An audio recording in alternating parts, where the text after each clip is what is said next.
I'm outside, as you can see. So it's night. It's night over here. I can see the stars even. Yeah, it's a lot of light pollution by the street lights, but I can see the stars, which is good. So yes, if you're here, let me know in the live chat, please. I'll wait a few minutes before I begin. And I'll be walking around a little bit soon, so just be prepared.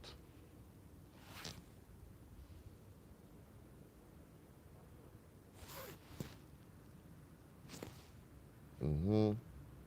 Big Mick is here. Thank you. Thanks for the 2 thumbs up, whoever gave them. If the rest can show themselves in the live chat also, that'd be very great. Good, good. Again, I'm outside, you can see. Rebounding from narcissistic abuse is here.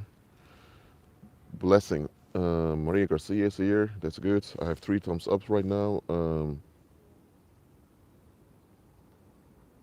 Yahweh is here also. This is good. Okay, I'll wait 2 more minutes before I begin. So within 2 minutes, I'll begin the teaching. So I'll just give 2 more minutes for people to come in, which is good. I believe that's the last bus coming. I don't need the bus because, hey, I live right over there. So, but just so you can see, there's a Dutch bus right over there. All right. Joanna is here, which is good. Okay, as I said 2 more minutes, so 1.5 minutes. Suzanne is here also. Praise the Lord. I hope you watched my previous live streams of today. Not the 10-minute live stream that I was working out. It was just to inspire you all. But, hold on. Can you all hear me? Because the internet was a bit weird for just a moment. Okay. 5 thumbs up, thank you very much. As you can see at the title of this live stream is Inverted Logic. And, okay. Shani is here also, that is good. Okay, a half minute more, then I'll begin. All the rest just has to replace them, just a half minute more, 30 seconds.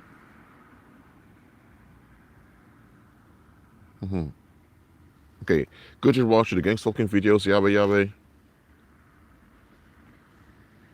Okay. Okay, good. I'm starting right now. The rest just has to replay it. Inverted logic. Now, what is inverted logic? The word already says it's inverted. Sometimes inverted has been torn upside down, inside out. So, if there's white at the top and black below, and you invert it, it's black above, white below. If it's green to the left, purple to the right, and invert, now you have purple to the left and green to the right. Or when you have clothes, for example, a shirt, and you pull it inside out, that's inverting it. So you know what inversion is. You either mirror it in the opposite direction, or you turn it inside out. Okay? Oh, Maria Garcia, thank you thank you very much for the chat donation. That's good. So, something that's inverted has been it's been twisted upside down or inside out or backwards. When you invert a sound recording, you play it backwards, so you hear all things backwards. So, inverted logic is backwards thinking. And with this backwards thinking, people come with excuses to justify the backwards behavior. So the excuses for the backwards behavior is inverted logic. And society is all about inverted logic. That's all society is about. Again, I told you I would walk, so I'm going to walk right now. Inverted logic. Now, let's explain common logic for a moment. Common logic, or common sense, as they call it also, is things that are common, things that are likely to happen. For example, if it's the raining season, it's very unlikely that people are going to drive very fast. Why? Because it's raining season. In the raining season, It's quite dangerous to drive very hard.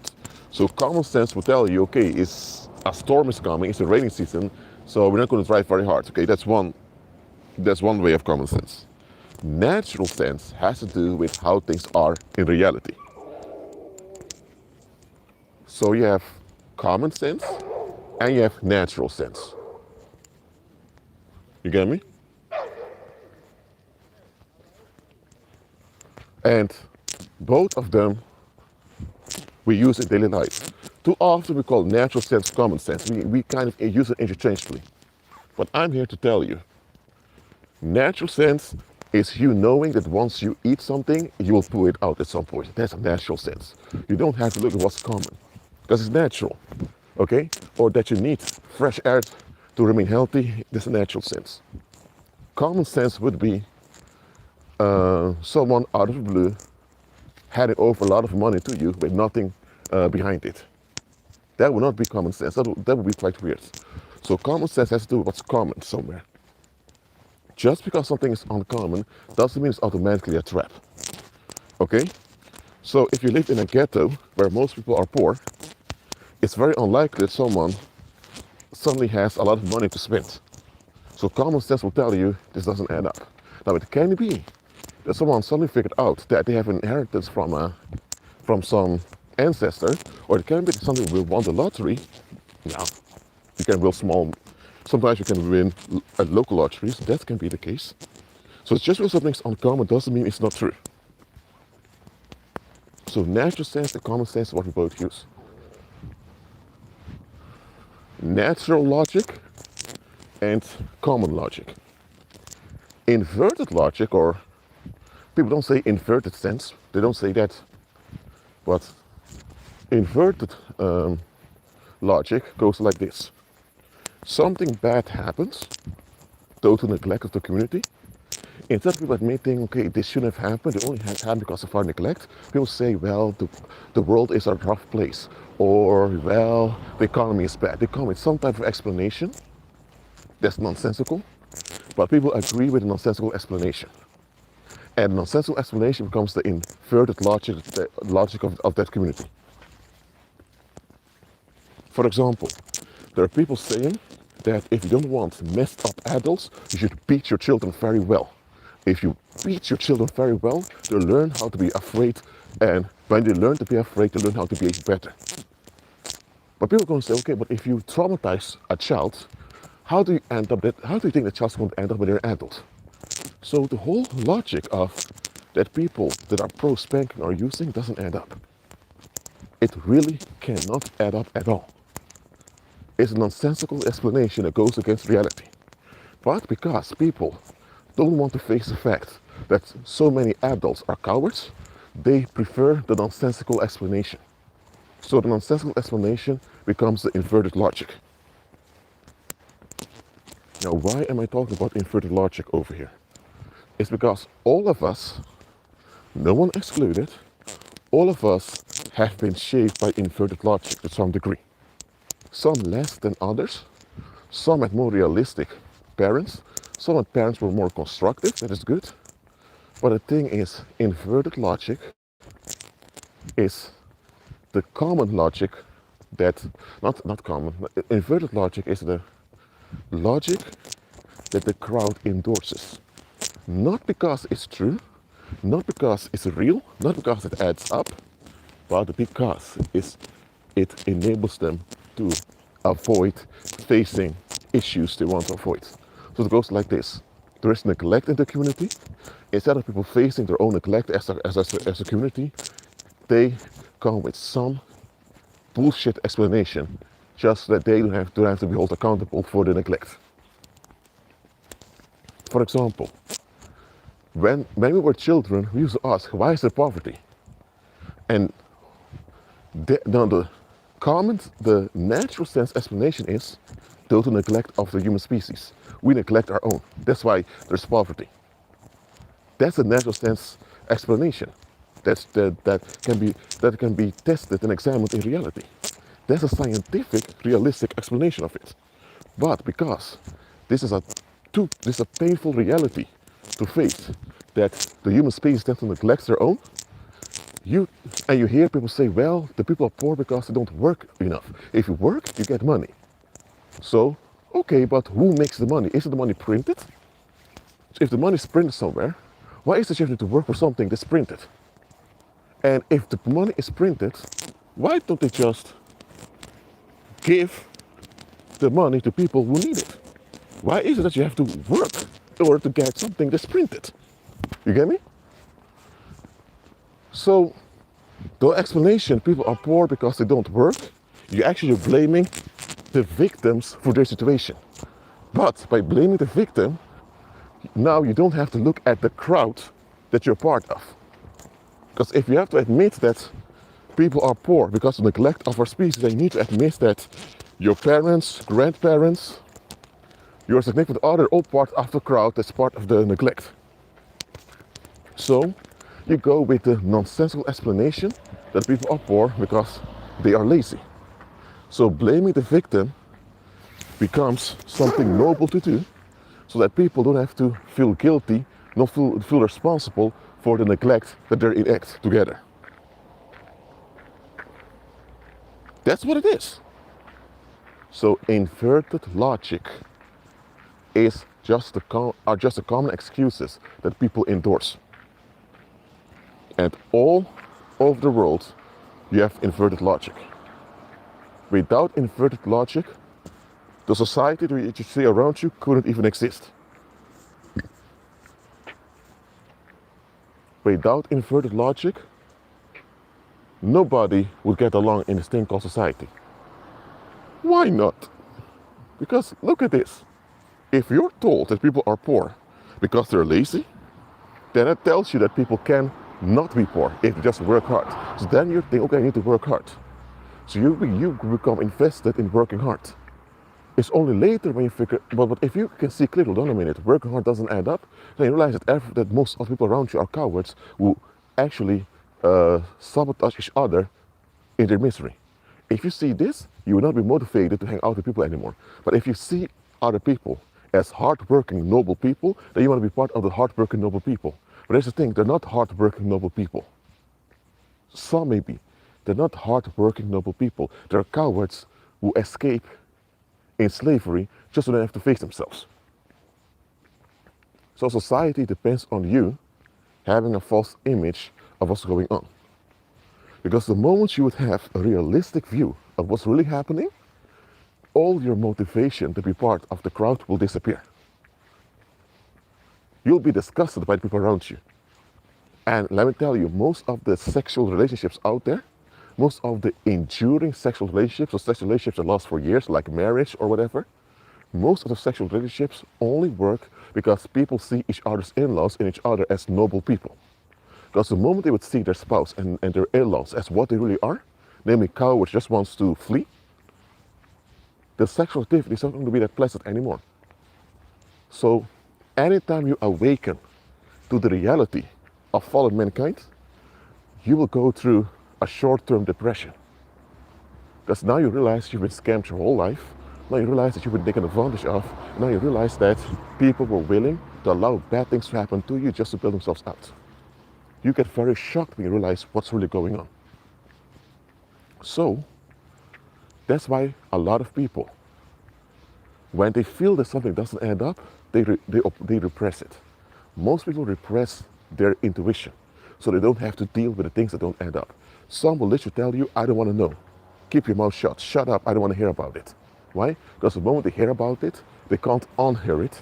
The moment they see it, they can't unsee it. They need to process, they need to deal with it.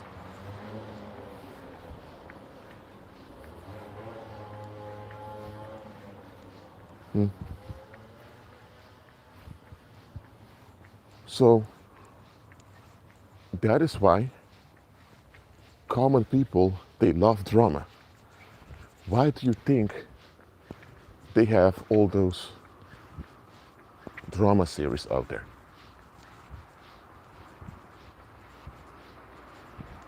Why do you think that? I'll give you 1 minute to answer.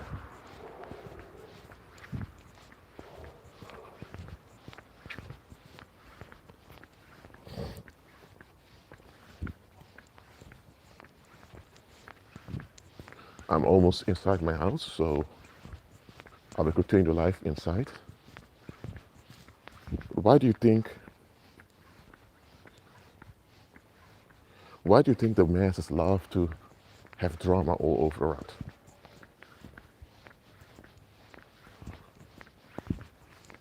Hold up.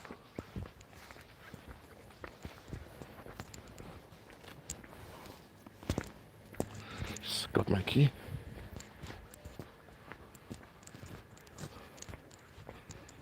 All right.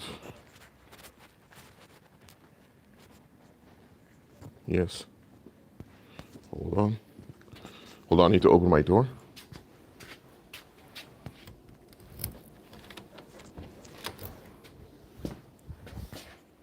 Okay. Good. I'm inside. Yes.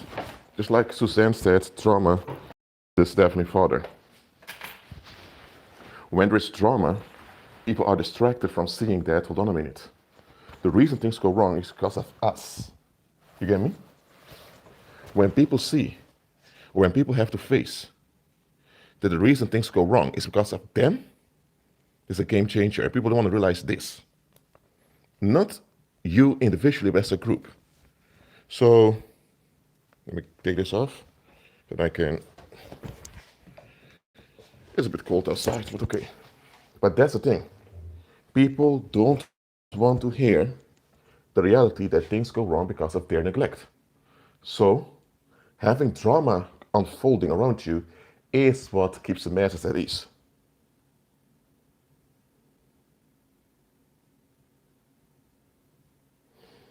That's why celebrities are mandatory to participate in fake arguments.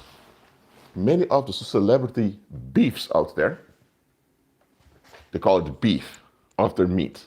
Very interesting, but most of the celebrity arguments out there are fake.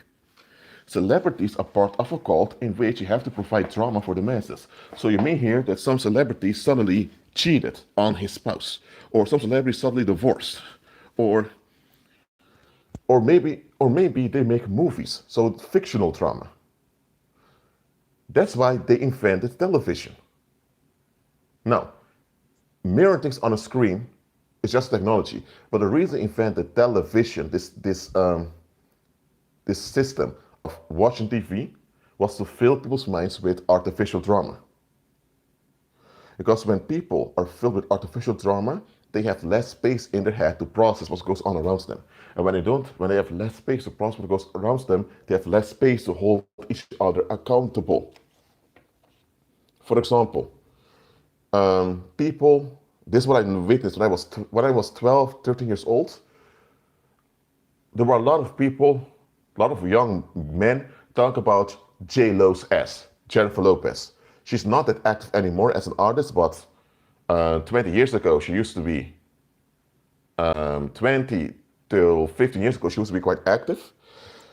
I heard people talking about, oh my God, look at J-Lo's ass, man, look how big it is. They had whole conversations, drinking beer or, smoking weed, talking about J-Lo's ass.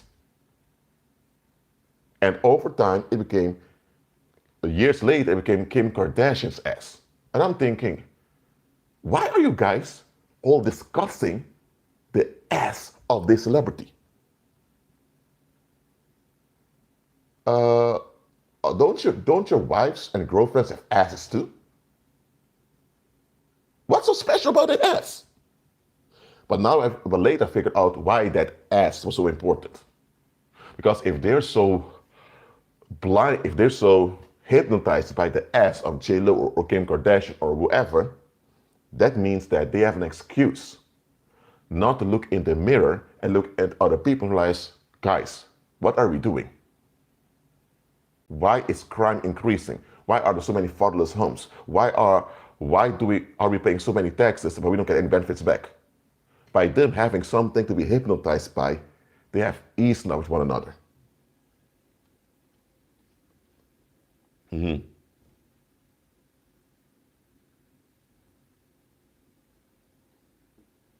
So, political dramas. left wing, right wing, liberal, conservative, or the Republican, all those political divisions are also create artificial drama.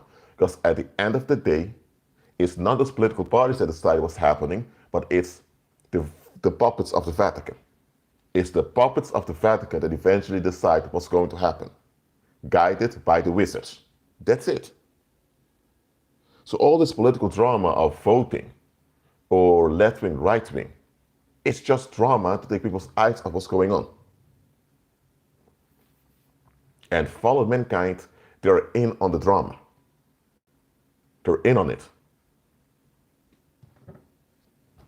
Because the moment you take away the drama, the moment you take away the political drama, the moment you take away the virtual drama on TV, or the moment you take away all the gossip channels, what's going to happen? People now are not distracted anymore. And by not being distracted, they have no choice but to face the anxieties, to face the demons, and to face neglect, to face the traumas, to face all of that.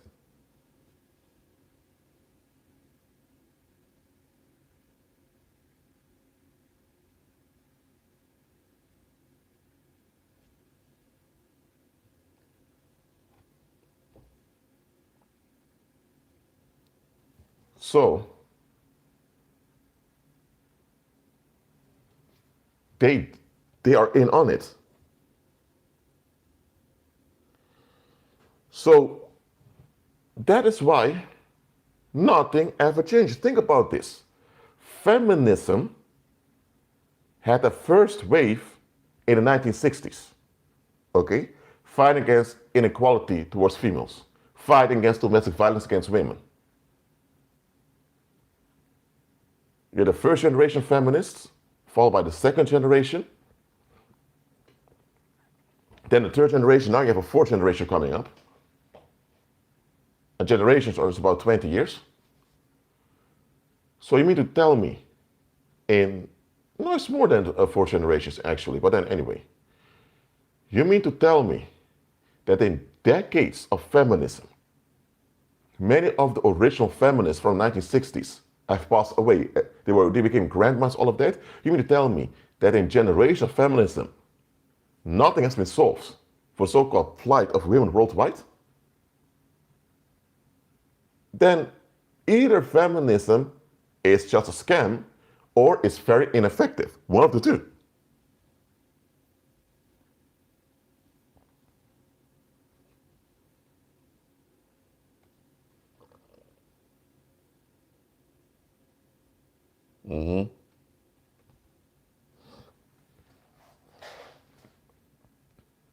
So, why are we still having lessons in high school about the need to fight against violence against women? Well, this whole movement started in the 1960s.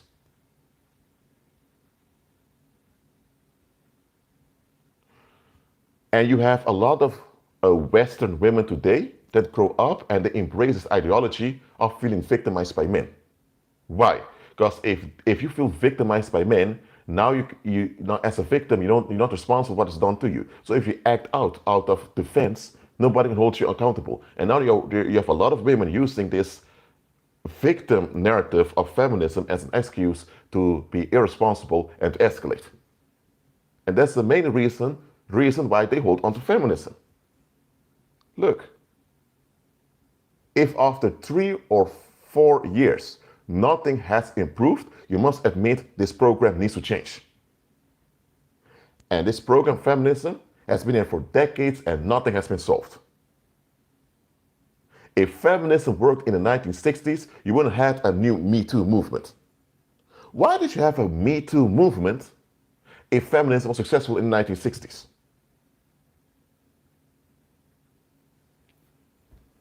But again, people will come with inverted logic to explain away why feminism is still around, even though it never improved anything for women worldwide. Why didn't feminism address the situation in Honduras? Where were they addressing the child trafficking in South America? Where were feminists dealing with the gang rape culture in South Asia? Because a lot of women gang raped over there, some even by police officers over there. When it comes to actually dealing with the root issues, feminism is nowhere to be found.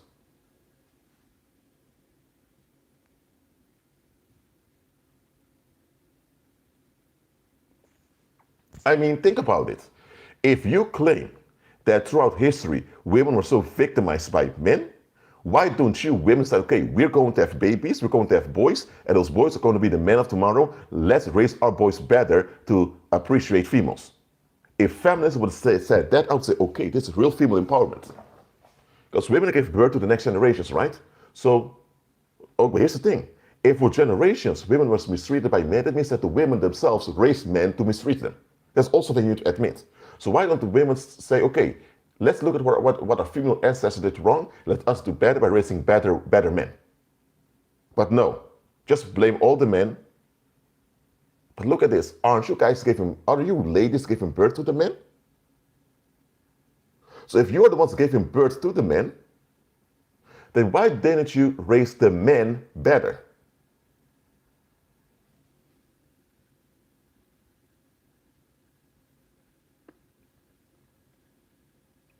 So again, inverted logic. When you state the obvious, a lot of people, they can't tell you anything anymore because you come with facts. Look, what I'm teaching you in this live stream is that inverted logic is the norm. Inverted logic is the norm in this world. So that's why when you become born again,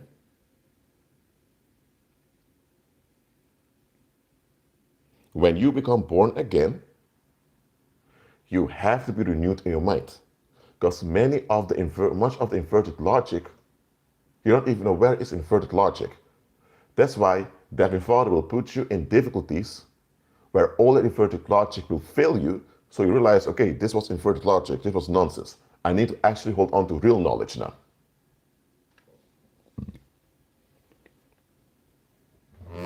So, but apart from feminism, there are more things like that. Think about charity organizations. You have charity organizations that want to be invested in solving poverty in Africa. Always use Africa for this for some reason. Even though the very rich parts of Africa, Africa is a big continent, it's not a country, it's a very big continent with various countries in it. Africa is much bigger than the United States, China, Europe, India, all combined. But okay, those charity organizations, they ask for donations in order to help out in poor places. Why don't they go to those poor places, invest in the infrastructure and the local and the housing, all of that, and then poverty is gone? Why are they year after year asking donations for projects that are never finished?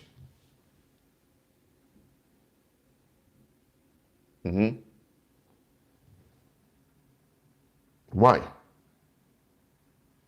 It is because it gives people a good feeling when they donate to a good cause. By donating a few dollars to a charity organization, you feel like you're doing something good. And by this gratification of donating to a good cause, blinds you from seeing all the other areas where you neglect the community. So people don't want to face their own neglect, nor neglect of other people. So you have the charity organizations where they donate money to, and because of that, they're all good people now, because they contributed. But those same people that contribute to charity, they will avoid the homeless men they see on the street. Or the same people are also people that say, well, if you're poor, it's because you don't work hard enough. Those same people that donate to charity are the same ones who will avoid you, not talk to you, nor call you if they can get something out of you.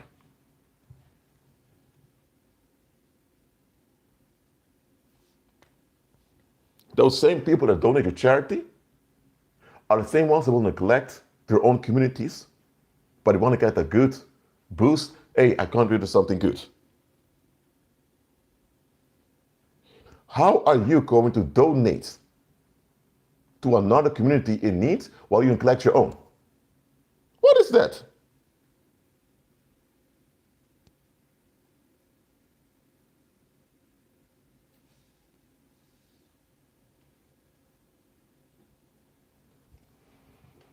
And here's the thing.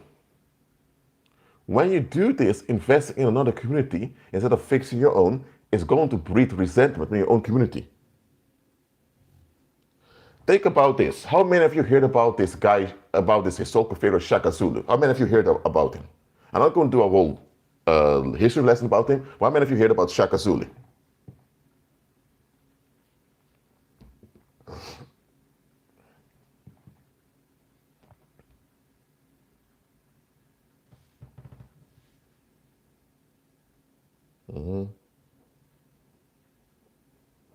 Fixer him didn't hear about him.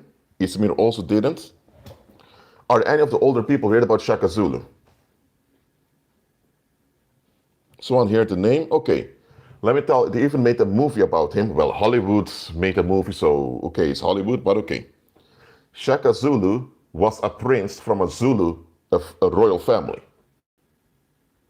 And he was a rejected son because that the father got with a concubine.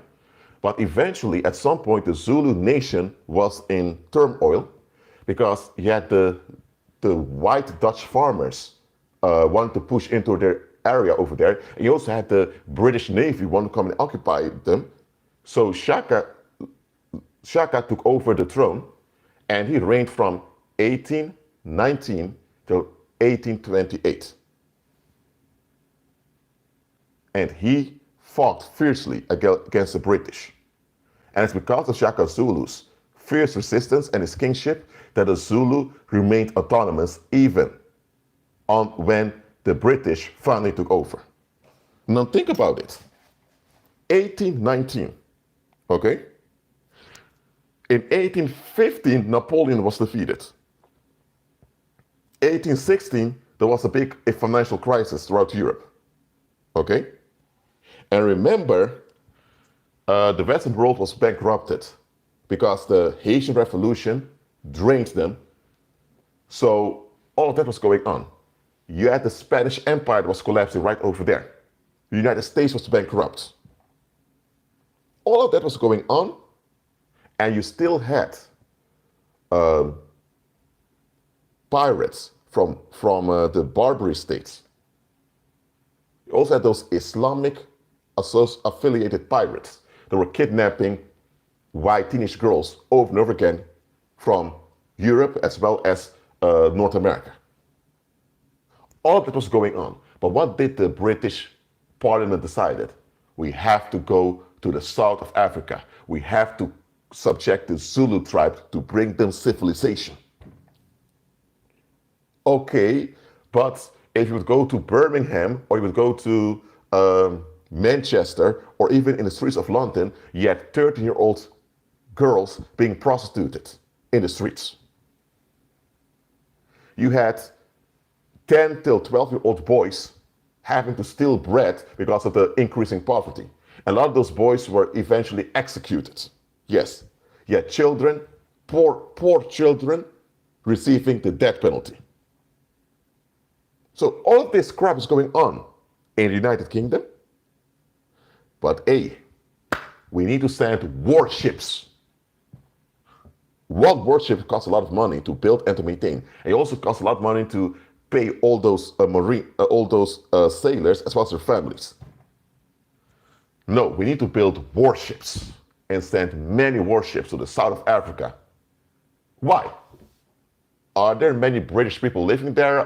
No. Okay, so why aren't you focused on using all that money to improve the living conditions of your own British people over here in the British Isles or in Ireland? No, we need to go to Africa. We need to go to South Africa. We need to start civilization over there. Okay, that same civilization that has 13-year-old girls being prostituted around, that same civilization that's executing poor children. Lord have mercy.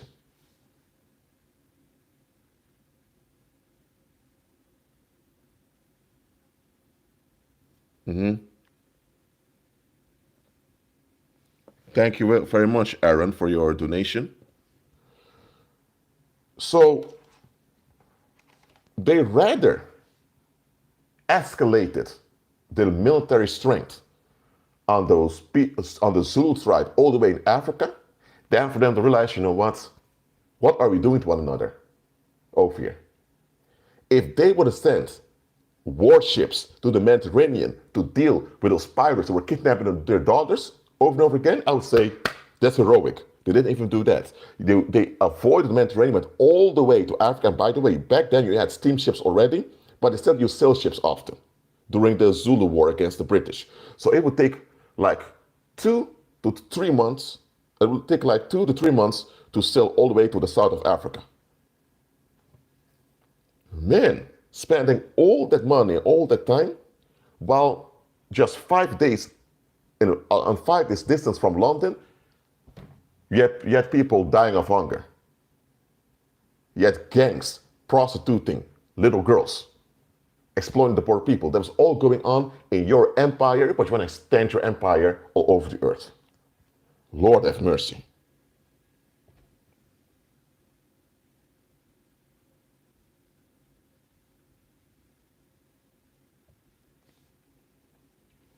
So, that's how it goes in the world. Was it the Zulu people's fault that Britain was in turmoil? No. The Zulu people never went there. Many didn't even know this island called Britain even existed. But still, those people from this island, Britain, had to fight with them because the British king was claiming, you guys need civilization. Oh, Lord. Man. And by the way, there are British young men today that say Africa belongs to England. Africa's far better off in the care of England. After Brexit, they're saying things like this. While Britain, who just left the EU, is falling apart economically. Yet they're saying Africa belongs to England. Okay. Good luck. I don't think the Africans are waiting for you, Britain. I don't think they are. But again, they made the Zulus a target in the early 19th century so they didn't have to face the failures in their own communities. And that's a trend that continued over and over again. Soon the French did the same. The Italians did the same. The Germans did the same. It went on and on and on. And even in the post-colonial era now, they still do the same thing. Charity organizations have poor children in Africa. Always. What about the poor children in Romania or in Bulgaria? There are a lot of them in Bulgaria. What about the orphans that are being sexually sex trafficked in the east of Europe? How come there are so many orphans being sex trafficked? Orphans exist because either the parents died or the parents threw the children away. Why are so many people in the east of Europe abandoning the children and they end up being sex trafficked? Why aren't they talking about that?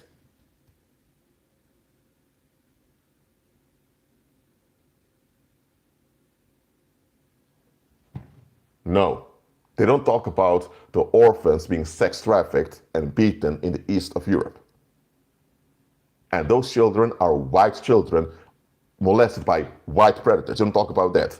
But they are so horny to talk about Uganda or about some poor village in Cote d'Ivoire. Man.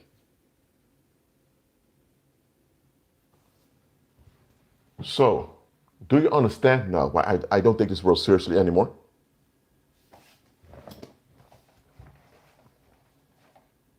And here's the thing. Rwanda had a genocide in 1993, I believe. It had a genocide. Hutsis and Tutsis fighting one another. I don't know how many people died, but it was a big amount of people that died in the genocide. Things escalated in a meltdown. Rwanda today is a prosperous African nation and they're landlocked. They don't even have access to sea, but they are a prosperous nation now that's trading. Within less than 30 years, or better said, let's go, within less than, within 25 years, they turn things around for the better. Yet you still have a big problem with abused orphans in Bulgaria, which is now part of the EU. When people think about Rwanda, they still think about the genocide happened 25 years ago. No, Rwanda today is prosperous. So they keep having this negative view of the past so that they don't have to look at the negativity in their own present.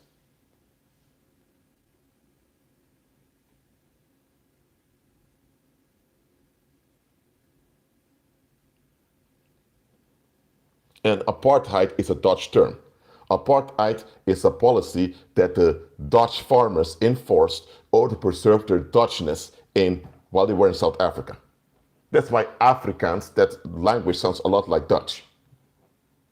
Because you had Dutch republics they established over there. Transvaal was one of them. And you had a few other republics.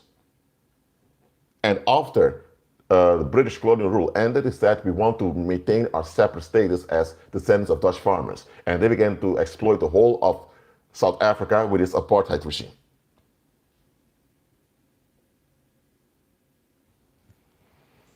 But now the descendants of the Dutch farmers are in turmoil right now. And truth being told, I have no pity on them, for real, I don't. If you guys are so proud about your Dutch heritage, why don't you move to the Netherlands? All of you together. Oh, I forgot, if you all move to the Netherlands, you have to learn the actual real Dutch, not the broken Dutch you guys are speaking over there. And you can't get away with an apartheid exploitation anymore. Oh, okay, I get you.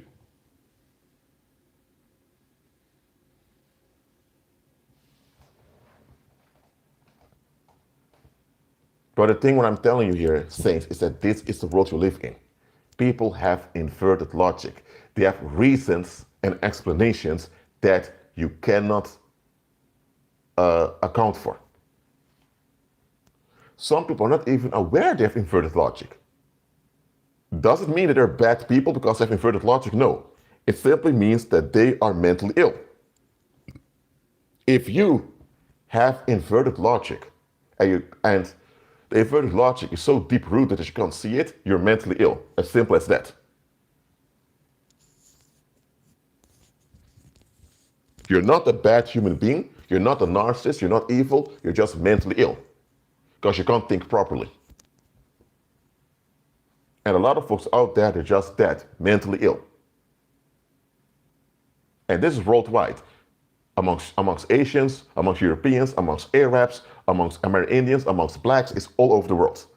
Worldlings, most of the time, are just that, mentally ill. Suzanne, thank you for another $5 donation. Thank you very much.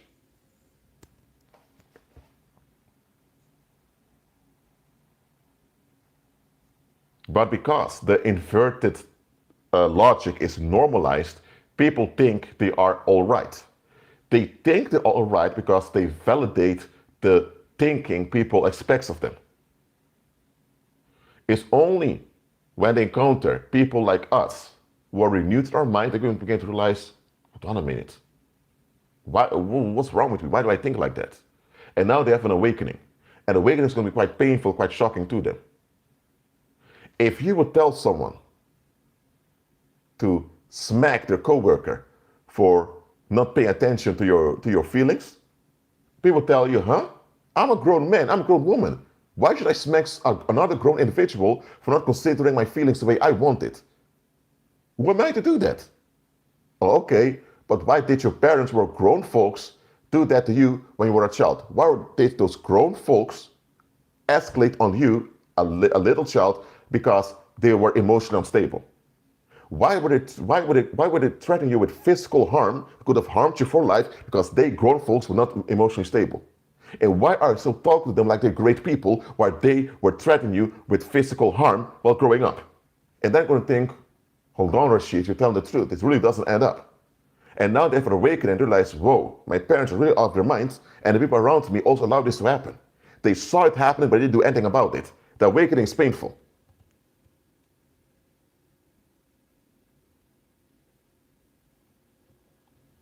You get me?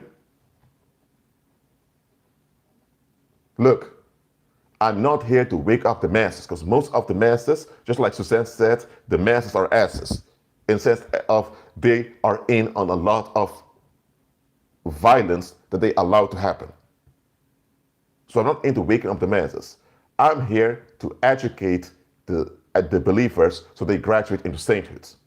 And prospect believers who will be born again at a later point in time, I'm willing to tolerate them, to minister unto them also. The rest, who will end up into reprobates, I just let them take their course and unfold their reprobation. Then my Father will deport them to the lake of fire when Christ returns. That is taken care of. The reprobates taken care of. They'll be deported to the lake of fire when Christ comes back, and in his lifetime, the Heavenly Father will utilize them as temporary assets to shape us. So my job and my mission, better said, my mission is to educate the believers to graduate into sainthood. That's what I'm doing right now. I'm not fighting the worldlings. I'm not fighting the reprobates. No, why would I? They're fighting themselves all the time.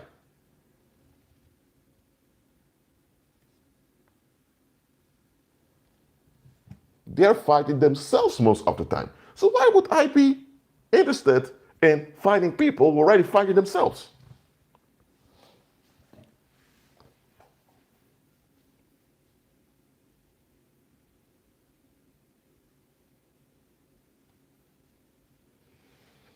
So, inverted logic.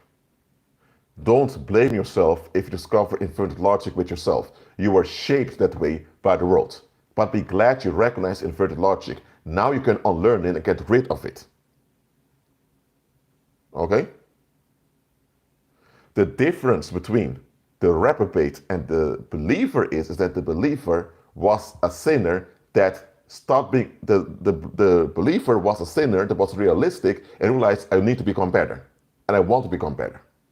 The reprobate is the one who doesn't even want to admit there's an issue, and they keep fleeing and escalating just so they don't have to face the reality about the situation around them and themselves. And because they keep fleeing, they become monsters in fleeing that we call narcissists, psychopaths, and sociopaths. And that's why they have to be deported to the lake of fire, because they will only bring forth pollution throughout eternity. That's the difference between the reprobate and the believer. We all started off as sinners because we were born in a fallen state, though to Adam. That fallen state is rectified in Christ. So either you end up with Christ redeemed, or you end up wasting away in bitter rage in the lake of fire. It's one of the two. So I don't bother with those that are going to end up lost. I'm investing in those that will end up saved. I don't know which unbeliever eventually will become born again. Maybe I make a video today, someone watches the video, and 20 years later they're born again as a believer. I don't know who the prospect believers are. God does. And God doesn't reveal it to me. I just do the mission. I just execute the mission that's given to me.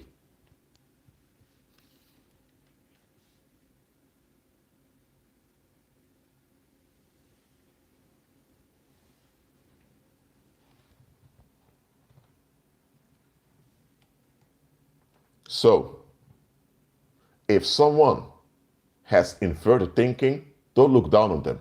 Don't escalate on them. Don't become upset. What else do you expect? Of course they have inverted thinking, we all had. But are they willing to look in the mirror and say to themselves, I want to be better? If they are willing to look in the mirror and say, I want to be better, and they mean it, if that's them, you can walk with them. You can do things with them. If they're unbelievers, you can be involved with them at a safe distance. And if they become believers, now you can be more involved with them while they're renewing their minds. But if they're not willing to look in the mirror and say, I want to be better, then you know that they'll likely end up as reprobates anytime soon.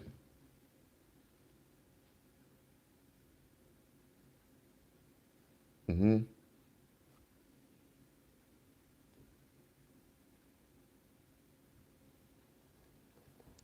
So, don't blame yourself if you see inverted logic in yourself.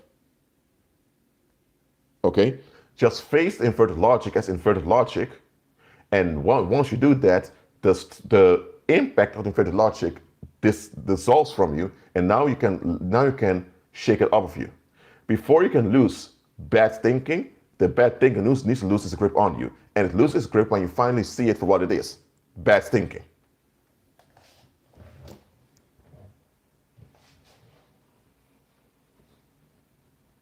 Just realize that a lot of folks that see walking out there, they're doomed.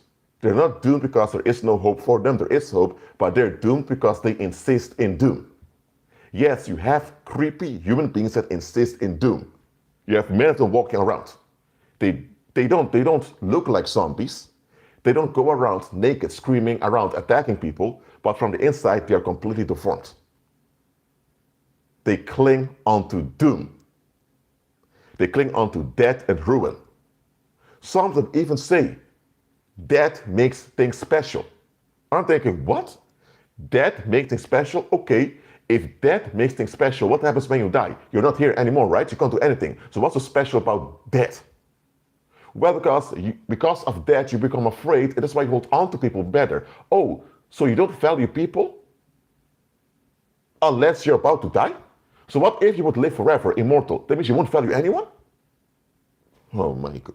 Lord have mercy, man.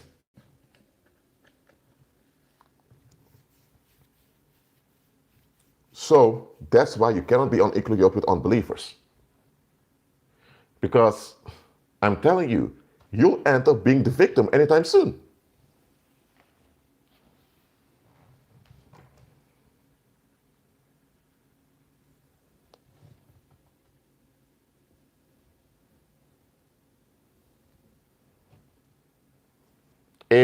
And here's the thing, they love death.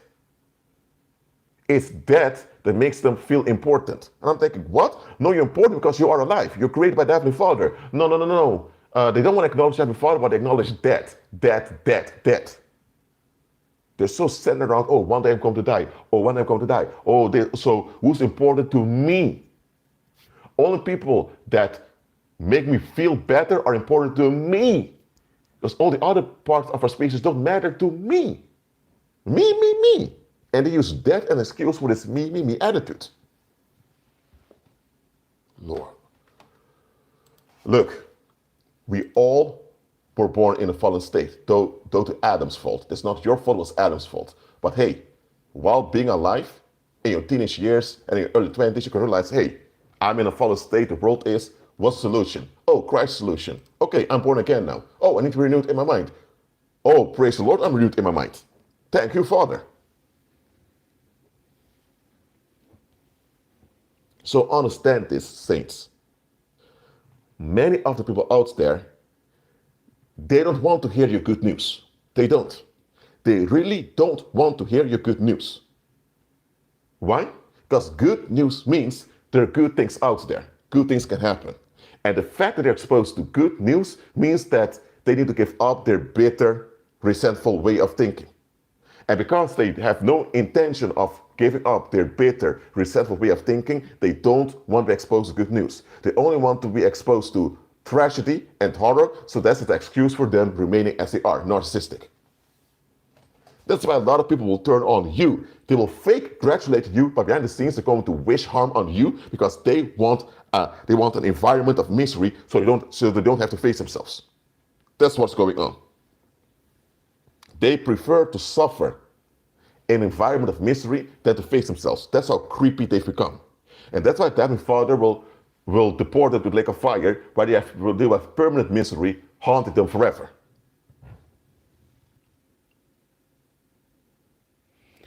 Some people hate good news. And many people hate the good news, the gospel. If they hate the good news, then any good news will come for you. Why do you think they're going to rejoice in it? If they hate the good news, the gospel, what makes you think they're going to enjoy about your good news that you experience individually? They will not.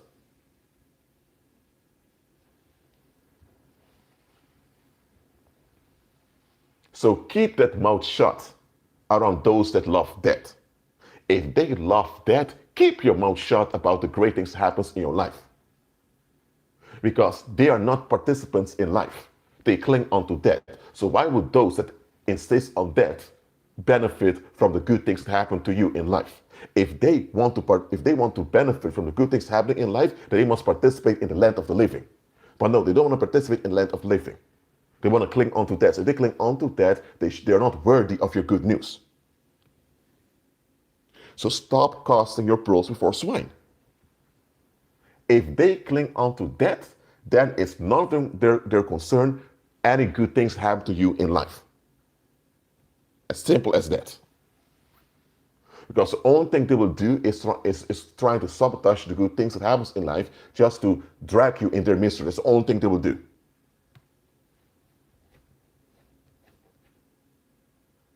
All right? So this live stream has been over.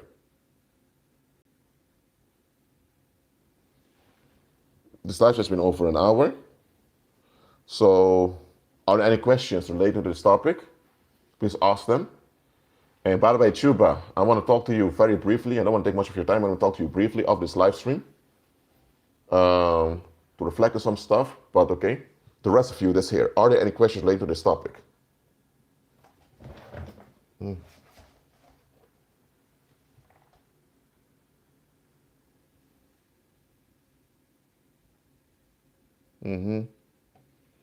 I'll wait for 1 more minute. If I don't get a question in a minute, I'm going to shut down the live stream.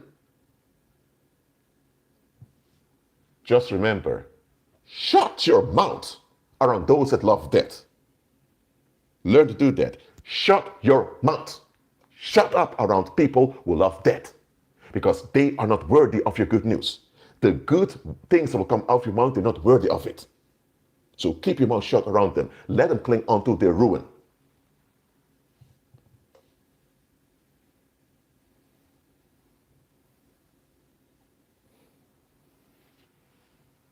Let them stay with their ruin. Don't waste your good words and your prayers on those that cling onto death. Come on now. All right. I don't get any questions, so thank you for being here. Agree with Christ, and I'll see you next time.